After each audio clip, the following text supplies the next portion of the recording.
Hello everyone, good morning. Good morning to all. I am Pooja and welcome back to my channel. And आज हम discuss करने वाले हैं 10th of June के current affairs के बारे में। साथ ही साथ हमने 9th ऑफ जून को जो भी सीखा था, जो भी करंट अफेयर डिस्कस किए थे, उनको हम रिवाइज भी करेंगे in the one liner format, जिससे आपका कल का भी रिवीजन हो जाए और आज के भी इंटरेस्टिंग करंट अफेयर्स आपको याद हो जाए। इसके अलावा one more important notification, SSC CGL का ऑफिशियल नोटिफिकेशन आउट हो चुका है। तो आपको मैंने शेयर कर दिया था टेलीग्राम पे, आप लोग डेट चेक कर लीजिएगा और अकॉर्डिंगली जल्दी से जल्दी फॉर्म फिल कर लीजिएगा। ठीक है, तो बहुत जल्दी आपके सीजीएल के एग्जामिनेशंस भी होंगे। तो ऑब्वियसली बात है, सीजीएल भाई बहुत महान है, 1 साल के नहीं वो 1.5 साल तक के करंट अफेयर्स पूछता है, तो अकॉर्डिंगली प्रिपेयर करना स्टार्ट कर दो। ओके, चलो स्टार्ट कर लेते हैं आज के सेशन को। हमारे जो करंट अफेयर्स के सेशन है, ये आने वाले हर एक वनडे एग्जाम को कवर करते हैं, इसलिए आप अपने फ्रेंड्स के साथ लिंक को शेयर कर सकते हैं। एंड यस, रिवीजन पर्पस के लिए आप वीकली करंट अफेयर्स जरूर फॉलो करो, वहां से आपके every week top 80 MC questions तैयार हो जाते हैं। तो वो जो टॉप 80 एमसीक्यू हैं वो आपको बहुत ज़्यादा हेल्पफुल रहेंगे अपकमिंग एग्जामिनेशन के लिए। सो स्टार्ट कर लेते हैं सबसे पहले फ्रेंच ओपन। रिसेंटली मैंने आपको सिखाया है कि फ्रेंच ओपन कंक्लूड हुआ है। मैंने आपको बताया है कि ये क्ले कोर्ट में खेला जाता है। ठीक है, फाइनल जो मैच खेला गया था, अगर हम मेन सिंगल की बात करें तो कार्लोस अल्कराज और जेनिक सिनर के बीच में खेला गया था। और कार्लोस अल्कराज किस कंट्री से है? स्पेन के आपको प्रोफेशनल टेनिस प्लेयर देखने को मिल जाएंगे। इन्होंने world number 1 tennis player Jannik Sinner को, जो कि इटली से हैं, उन्हें डिफीट किया है। कई बार जो इंपॉर्टेंट प्लेयर होते हैं ना, उनकी कंट्री पूछी जाती है, आप लोगों ने देखा होगा एग्जाम में, तो याद रखना है कार्लोस अल्कराज स्पेन के हैं और जेनिक सिनर कहाँ से हैं? इटली से हैं। ठीक है, दोनों ही टेनिस प्लेयर हैं। तो कार्लोस अल्कराज ने जेनिक सिनर को डिफीट किया है और फ्रेंच ओपन के टाइटल को अपने नाम कर लिया है। ये अभी तक का फ्रेंच ओपन का सबसे लंबे समय तक चलने वाला आपको फाइनल देखने को मिला था। अगर हम वीमेन सिंगल की बात करते हैं तो अमेरिकन टेनिस प्लेयर है जिनका नाम है कोको गॉफ। इन्होंने फीमेल सिंगल या वीमेन सिंगल का फ्रेंच ओपन का टाइटल अपने नाम किया है और ये आपका 124th नंबर का एडिशन आपको देखने को मिलेगा।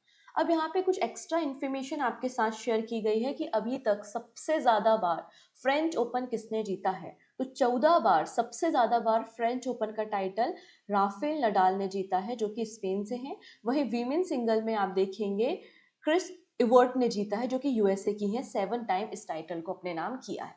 क्लियर? चलिए, अगले पर्सन है जिनका नाम है सत्यपाल भानु। ठीक है, सत्यपाल भानु का नाम आपने पहले भी सुना होगा। पहले इसलिए सुना होगा कि ये एलआईसी के मैनेजिंग डायरेक्टर हैं। ये एलआईसी के मैनेजिंग डायरेक्टर हैं। एलआईसी में ना 4 मैनेजिंग डायरेक्टर होते हैं, उनमें से एक है सत्यपाल भानु। और एमडी होने के साथ साथ इनको इनको सीईओ भी बना दिया गया है for the period of 3 months only. तो Satyapal Bhanu has been given additional charge as the chief executive officer of government own LIC life insurance corporation. ये ऑलरेडी एमडी के रूप में काम कर रहे हैं, इन्हें 3 महीने के लिए नियुक्त किया गया है। ठीक, अगर हम एलआईसी के बारे में बात करें, जैसे कि मुझे याद है एसएससी के पीवाईक्यूज में आपको देखने को मिल जाएगा कि हमारा जो एसबीआई है, स्टेट बैंक ऑफ इंडिया का पुराना नाम और उसके नेशनलाइजेशन के बारे में ऑलरेडी एग्जाम में प्रश्न बने हुए हैं। अब एलआईसी इस बार न्यूज में है। एलआईसी के एजेंट ने 24 घंटे के अंदर 5 लाख से ज्यादा पॉलिसी को बेचा है, इसलिए गिनीज वर्ल्ड रिकॉर्ड भी बना है। तो एलआईसी के बैकग्राउंड को थोड़ा सा समझ लेते हैं। एलआईसी का पुराना नाम क्या था? एलआईसी को पहले हम ओरिएंटल लाइफ इंश्योरेंस कंपनी के नाम से जानते थे। Oriental life insurance company was the first insurance company in India, जिसको 1818 में यूरोपियंस के द्वारा एस्टेब्लिश किया गया था। पहली जो लाइफ इंश्योरेंस कंपनी थी इंडियंस ने जो स्टैब्लिश की थी, वो Bombay mutual life assurance society थी 1870 में। क्लियर है? फिर 1956 में प्रेसिडेंट ने एक ऑर्डर इशू किया, एक ऑर्डिनेंस इशू किया, और जितनी भी प्राइवेट लाइफ इंश्योरेंस कंपनी थी उनको कहा कि हम अब गवर्नमेंट ऑफ इंडिया उसे ऑपरेट करेगी। And life insurance corporation act 1956 को पास किया गया और एलआईसी अस्तित्व में आया 1 सितंबर 1956 से। क्लियर? चलिए, नेक्स्ट पर्सन है जिनका नाम है एंड्रिस एटोनसन। ये एंड्रिस एटोनसन है। इन्होंने इंडोनेशिया ओपन 2025 मेन सिंगल का टाइटल जीत लिया है। ठीक है, और ये बैडमिंटन प्लेयर आपको देखने को मिल जाएंगे कि इंडोनेशियन ओपन 2025 जकार्ता में हुई थी और एंडर्स एंटोनसन जो है वो डेनमार्क के बैडमिंटन प्लेयर हैं। वही वीमेन सिंगल का टाइटल जीता है एन से यंग ने, जो कि साउथ कोरिया की बैडमिंटन प्लेयर आपको देखने को मिल जाएंगी। This is very important name, और ये नाम आपको आने वाले एग्जाम में किसी ना किसी सेट में जरूर देखने को मिलेगा, अनाहत सिंह का नाम।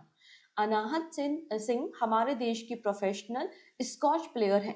रिसेंटली प्रोफेशनल स्कॉच एसोसिएशन ने player of the season award announce किए हैं, और player of the season award किसे दिया गया है? अनाहत सिंह को दिया गया है। ठीक है, अनाहत सिंह को दो इंपॉर्टेंट अवार्ड्स मिले हैं, एक है women's challenger player of the season award and shared women young player of the season award दिया है। क्लियर है? यहाँ पे women young player of the season जो अवार्ड है वो शेयर किया गया है किसके साथ? इजिप्ट की अमीना उर्फी के साथ। ठीक है, ये वो उर्फी नहीं है जो आप लोग समझ रहे होंगे, ये उर्फी है, इजिप्ट की स्कॉच प्लेयर है। ठीक है, तो अनाहत सिंह का नाम हमें याद रखना है। क्लियर? तो ये कुछ इंपॉर्टेंट पर्सन थे जो हमने डिस्कस किए। चलो अब देश दुनिया की बाकी सभी खबरों को हम देखते हैं एक-एक करके, लेकिन उसके पहले अगर आज के क्लास के करंट अफेयर्स की पीडीएफ आपको चाहिए है तो टेलीग्राम ज्वाइन कर लीजिएगा, डिस्क्रिप्शन में लिंक अवेलेबल है, वहां से फ्री ऑफ कॉस्ट आप पीडीएफ को डाउनलोड कर सकते हैं। इसके अलावा अगर आपको अपने करंट अफेयर्स को और भी ज्यादा बूस्ट करना है, स्ट्रॉन्ग करना है, तो एवरी मंथ, हर एक मंथ टॉप 300 एमसीक्यू और वन लाइनर की मैगजीन को रिलीज किया जाता है आपके प्रैक्टिस के लिए, वो भी प्रिंटेबल फॉर्मेट में। आप इसे डाउनलोड कर सकते हैं पूजा 10 क्लासेस एप्लीकेशन से। इसके अलावा अगर आप बैंकिंग एस्पिरेंट हैं और स्पेशली बैंकिंग मैगजीन लेना चाहते हैं तो बैंकिंग मैगजीन सॉरी, तो बैंकिंग मैगजीन और प्रैक्टिस क्वेश्चन के साथ अवेलेबल है। और एसएससी के पिछले 5 साल मतलब 2019 18-19 से 2023-24 तक की ये बुकलेट अवेलेबल है, जिसमें आपको अलग अलग सब्जेक्ट के पीवाईक्यूज देखने को मिल जाएंगे और ऑनलाइन टेस्ट सीरीज भी अवेलेबल है। ये सारे के सारे प्रोडक्ट आपको एप्लीकेशन पे मिलेंगे, आप एप्लीकेशन को गो थ्रू कर सकते हैं। चलो नेक्स्ट कहानी को समझते हैं। Prime minister Modi to attend G7 summit 2025 in Canada after the Carney's invitation. अब कनाडा के प्राइम मिनिस्टर कौन है? कनाडा के प्राइम मिनिस्टर मार्क कार्ने हैं। कनाडा के प्रधानमंत्री कौन है? मार्क कार्ने हैं। इन्होंने भारत के प्रधानमंत्री प्राइम मिनिस्टर मोदी को इनविटेशन भेजा कि आप G7 कंट्री की जो समिट होने वाली है उसमें शामिल हो। अब समझिएगा, G7 में ग्रुप ऑफ 7 इसे कहा जाता है, इसमें 7 यूरोपियन कंट्री का ग्रुप है, इनकी एनुअल मीटिंग होती है।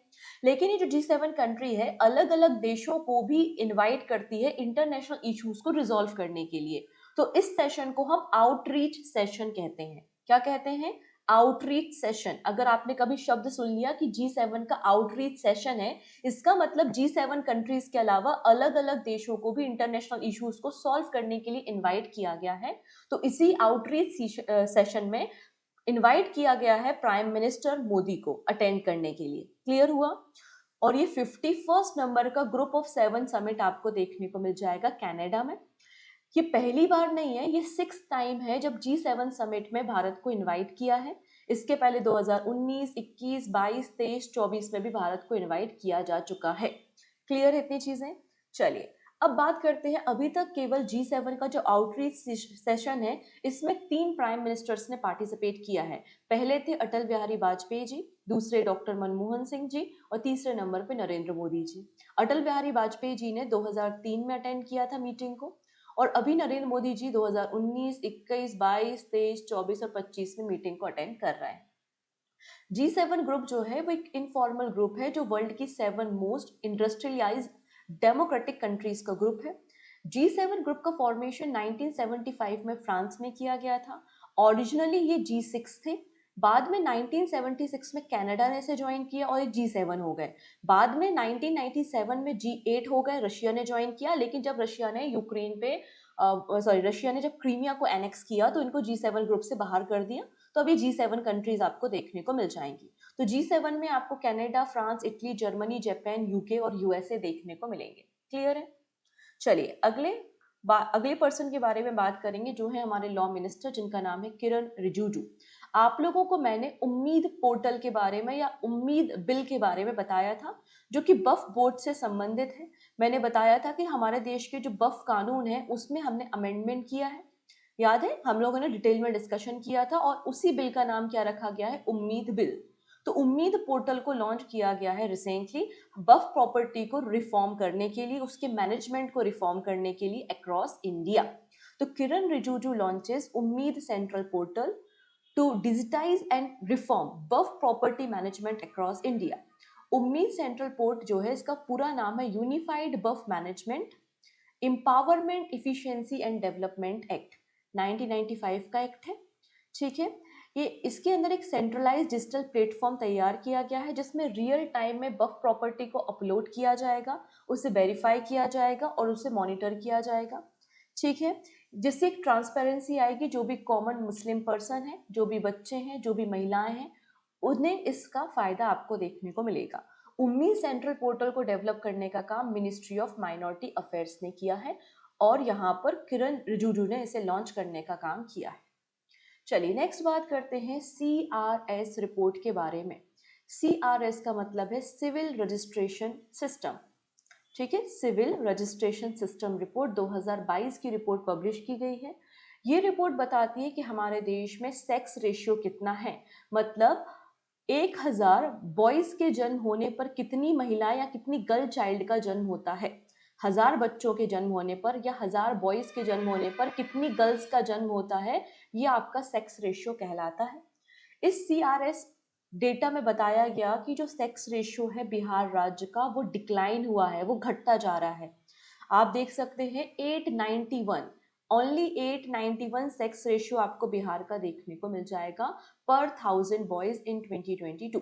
तो Bihar has reported the lowest sex ratio at birth for 2022 among all state and union territory, 891 girls born for every 1000 boys, followed by the Maharashtra 906 and Telangana 907। तो अगर आपसे bottom 3 states के बारे में पूछा जाए जहां पे सेक्स रेशियो सबसे कम है, तो बिहार 891, सेकेंड नंबर पे महाराष्ट्र 906 और फिर थर्ड नंबर पे तेलंगाना स्टेट 907 के साथ। ना बात करते हैं सेक्स रेशियो सबसे ज्यादा कहां पर है, तो नागालैंड में है। नागालैंड में 1068 गर्ल्स है एवरी 1000 बॉयज पर। तो यहाँ पर सेक्स रेशियो सबसे ज्यादा नागालैंड में है। नागालैंड के बाद अरुणाचल प्रदेश एंड लद्दाख आपको देखने को मिल जाएगा। तो लोवेस्ट भी मेंशन है यहाँ पे और हाईएस्ट भी आपको मेंशन है। इस डेटा को आप थोड़ा सा याद रखेंगे। क्लियर?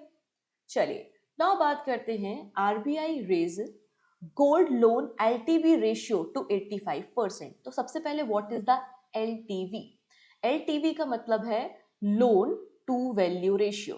LTV का मतलब क्या होता है? Loan to value ratio. अब एक चीज बताइए, जब आप फॉर एग्जांपल सेकेंड हैंड आपके पास कोई गाड़ी है, कोई बाइक है, आप उसको बेचने जाते हो मार्केट में, तो जो भी पर्सन आपकी बाइक को खरीद रहा है वो देखेगा आपकी बाइक कौन से मॉडल की है, उसकी मार्केट वैल्यू क्या है और कितनी चली हुई है, 10,000 किलोमीटर है, 15,000 किलोमीटर है, कितना चली हुई है, इंजन प्रॉपर वर्क कर रहा है कि नहीं। मतलब आपका जो असेट है उसको पहले प्रॉपरली देखा जाएगा, उसके अकॉर्डिंगली फिर आपसे वो गाड़ी खरीदी जाएगी। वैसे ही जब आप बैंक से लोन लेते हो तो वो देखता है ना कि आप जिस चीज के बिहाफ में लोन ले रहे हो, ठीक है, आपका जो मॉर्टेज है जिसके बिहाफ में आप लोन ले रहे हैं उसकी वैल्यू क्या है। ठीक है, तो यही आपका लोन टू वैल्यू रेशियो है। तो लोन टू वैल्यू रेशियो एक फाइनेंशियल टर्म होता है that represented the percentage of property value, आपकी प्रॉपर्टी का क्या वैल्यू है, that can be finance through the loan. ठीक है, समझ में आया? ऐसा तो होता नहीं ना कि 1 ग्राम सोने के बदले में 1 करोड़ रुपए आपको दे दिए जाए लोन, ऐसा नहीं होता ना। आपकी प्रॉपर्टी की जो वैल्यू है उसी के रिस्पेक्ट में आपको लोन दिया जाता है। इसे हम लोन टू वैल्यू रेशियो के नाम से जानते हैं। तो यहाँ पे लोन टू वैल्यू रेशियो को रिवाइज किया गया है। ठीक है, कितना? 85%, 75 से 85% यहाँ पर किया गया है। The Reserve Bank of India has announced a major revision in its gold loan norms by increasing the loan to value ratio for loan up to the 2.5 lakh rupees to 85%, जो कि 1 अप्रैल 2026 से इफेक्ट में आएगा। तो यहाँ पे बोला है आपका जो LTV है, अगर आपका लोन अमाउंट लेस देन और इक्वल टू 2.5 लाख रुपीज है तो 85% होगा। अगर 2.5 लाख से 5 लाख रुपए तक का लोन है तो 80% आपका LTV होगा, और अगर 5 लाख रुपए से ज्यादा आपका लोन अमाउंट है तो 75% आपका LTV देखने को मिल जाएगा।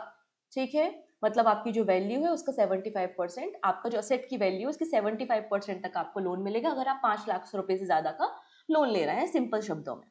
ठीक है, चलो नेक्स्ट बात करते हैं नेशनल ई गवर्नेंस अवार्ड 2025 के बारे में। Department of administrative reform under the ministry of Panchayati Raj national e governance award 2025 को डिस्ट्रीब्यूट कर रहा है। 3 अलग अलग कैटेगरीज में गोल्ड अवार्ड होता है, सिल्वर अवार्ड होता है और एक जूरी अवार्ड होता है। जो भी ग्राम पंचायत अच्छा काम करती है, ठीक है, डेवलपमेंट वर्क करती हैं, बेस्ट प्रैक्टिस अडॉप्ट करती हैं और ई गवर्नेंस के डायरेक्शन में काम करती हैं, तो ऐसी पंचायतों को आइडेंटिफाई करके नेशनल ई गवर्नेंस अवार्ड दिया जाता है। इसमें 10 लाख रुपए अवार्ड दिए जाते हैं। तो यहाँ पर गोल्ड अवार्ड किसे मिला है? रोहिणी ग्राम पंचायत को मिला है। रोहिणी ग्राम पंचायत आपको एक ट्राइबल विलेज देखने को मिलेगी दूले डिस्ट्रिक्ट ऑफ महाराष्ट्र में। वही सिल्वर अवार्ड दिया गया है बेस्ट मजलीसपुर ग्राम पंचायत त्रिपुरा को, और जूरी स्पेशल अवार्ड दिया है पलसाना गुजरात और सुआकती उड़ीसा को। ठीक है, चलिए अब 800 साल पुराना एक मंदिर डिस्कवर किया गया है तमिलनाडु में, जिसका संबंध बताया जाता है पांड्या डायनेस्टी से, और एक इंस्क्रिप्शन भी यहाँ से डिस्कवर किया गया है। ठीक है, तो recently 800 year old Pandyan era Shiva temple unearth किया गया है, मतलब यहाँ पर डिस्कवर किया गया है इन तमिलनाडु में, तमिलनाडु के उदमपट्टी इन द मेलुक तालुका। और यहाँ पर एक इंस्क्रिप्शन भी है, और ये इंस्क्रिप्शन जो है वो महावर्मन सुंदरा पांड्या के समय से संबंधित है, उनके एडमिनिस्ट्रेशन के बारे में बताता है, जो कि 1217 से लेकर 1218 सीए के बीच में, सीई के बीच में आपको देखने को मिलता है। और इस विलेज का नाम, जहां पर इसे डिस्कवर किया गया, इसका प्राचीन नाम एट्टूर था। ठीक, नाउ बात करते हैं वर्ल्ड बैंक के बारे में। वर्ल्ड बैंक ने भी भारत की पॉवर्टी पर, भारत की गरीबी पर रिपोर्ट पब्लिश की है। India's extreme poverty rate falls to 5.3% in 22-23। हमारे देश का जो एक्सट्रीम पॉवर्टी रेट है वो आपको ड्रॉप होता हुआ दिखाई देगा 5.3% फ्रॉम द 27.1% इन 2011-12। 2011-12 में हमारे देश में जो एक्सट्रीम पॉवर्टी थी वो 27% थी, लेकिन 2022-23 में आपको 5.3% की एक्सट्रीम पॉवर्टी देखने को मिल जाएगी according to the world bank report. 2011-12 में अगर कोई भी पर्सन जिसकी इनकम $2.15 पर डे से कम है, इस थ्रेशोल्ड से कम है, तो वो एक्सट्रीम पॉवर्टी में आता था। इस थ्रेशोल्ड को अपग्रेड भी किया गया है बाय द वर्ल्ड बैंक। अब कोई भी इंडिविजुअल जिसकी पर डे इनकम $3 है पर डे इनकम, उसको यहाँ पे एक्सट्रीम पॉवर्टी के अंदर रखा जाता है। ठीक है, एक्सट्रीम पॉवर्टी डिफाइन की जाती है आपकी इन्फ्लेशन पे, कॉस्ट ऑफ लिविंग पे, ठीक है, और इसके अलावा पॉवर्टी मैनेजमेंट में। 2011-12 से 2022-23 की बात की गई है, लगभग 171 मिलियन लोग जो हैं वो एक्सट्रीम पॉवर्टी से बाहर आए हैं as per the world bank data. Clear? चलिए अब बारी आती है कुछ एमसीक्यू के बारे में, उसके बाद हम 9 जून के इंपॉर्टेंट करेंट अफेयर्स को वन लाइनर के फॉर्मेट में डिस्कस करने वाले हैं। अब यहाँ पे बोला है कि 7th नॉर्वे चेस टूर्नामेंट किसने जीता है? आंसर हो जाएगा मैग्नस कार्लसन ने जीता है, जो कि नॉर्वे के आपको चेस प्लेयर देखने को मिल जाएंगे। Indian institute of corporate affairs का पहला रीजनल कैंपस कहाँ पर स्टेब्लिश किया जा रहा है? आंसर हो जाएगा शिलोंग मेघालय में। Which product of PepsiCo has become official energy drink partner for the Formula 1? 2030 तक के लिए फॉर्मूला 1 का एनर्जी ड्रिंक पार्टनर पेप्सिको का कौन सा ब्रांड बना है? आंसर हो जाएगा sting energy. Option number B बिल्कुल करेक्ट है। बर्डमैन ऑफ मुंबई के नाम से किसे जाना जाता था जिनका निधन हो गया है? आंसर हो जाएगा Sunjay Monga. Option number B is the right answer. तो हमने क्या देखा था कि सबसे पहले 8 जून को 2 इंपॉर्टेंट डे हमने सेलिब्रेट किए थे। वर्ल्ड ओशियन डे 1992 में जो रियो अर्थ समिट हुआ था, तब यूनाइटेड नेशन ने इस दिन को रिकॉग्नाइज किया था, मतलब उस दिन इनिशिएट हुआ था और 2008 में रिकॉग्नाइज हुआ था। थीम क्या है? वंडर सस्टेनिंग व्हाट सस्टेन अस। फिर 8 जून को हम लोगों ने वर्ल्ड ब्रेन ट्यूमर डे भी मनाया था, जिसकी थीम थी empowering life through the brain tumour awareness. फिर टी रविशंकर जी को 16 फाइनेंस कमीशन का पार्ट टाइम मेंबर बनाया गया है। अमित शाह जी ने भारतीय भाषा अनुभाग की शुरुआत की है। इंडियन रेलवे ने मैंडेटरी ई आधार वेरिफिकेशन कर दिया है फॉर तत्काल टिकट। 16 फाइनेंस कमीशन के बारे में बात हुई है कि 31 दिसंबर 2023 को 16 फाइनेंस कमीशन का फॉर्मेशन हुआ था, जिसके चेयरमैन हैं अरविंद पनगड़िया। फिर सेंट्रल गवर्नमेंट ने scheme to promote manufacturing of electrical vehicle cars in India के लिए डिटेल गाइडलाइन पब्लिश की हैं, और जिसमें जो कस्टम ड्यूटी है आपके प्रीमियम इलेक्ट्रिक व्हीकल पे वो 15% तक रिड्यूस की जाएगी, ये बात भी मेंशन की है। हवाई आइलैंड यूएसए का पहला स्टेट बन चुका है जो कि क्लाइमेट इम्पैक्ट फी इंट्रोड्यूस कर रहा है। आईएमडी के डायरेक्टर जनरल मृत्युंजय मोहपात्रा को यूएन का सासाकावा अवार्ड 2025 दिया गया है फॉर डिजास्टर रिस्क रिडक्शन।